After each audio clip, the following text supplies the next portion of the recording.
Presidenti Trump ka ngatruar në një dalje televizive Shqipërinë me Armeninë.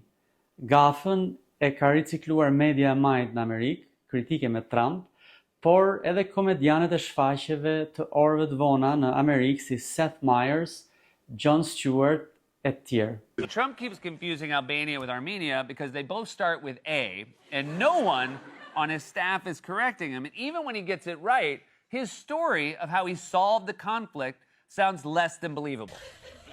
Armenia is pronounced Albania.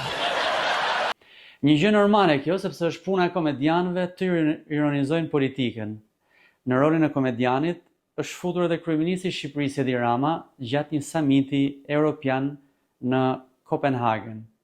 You should make an apology to us because you didn't congratulate us for the peace deal that President Trump made between Albania and Azerbaijan.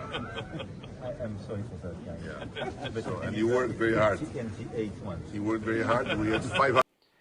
Është fatkeqësi që kryeministri i një vendi të vogël, aleat me Amerikën, përdor një platformë ndërkombëtare për të përqeshur presidentin e Shteteve të Bashkuara të Amerikës.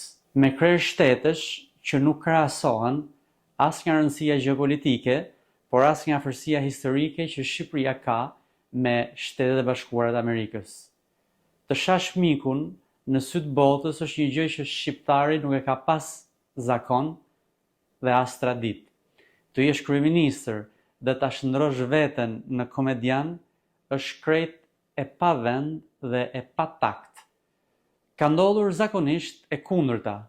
Zelenski, Beppe Grillo në Ukrainë dhe në Itali dhe sidomos Ronald Reagan që nga aktor u bë një nga presidentët më të mirë të Amerikës.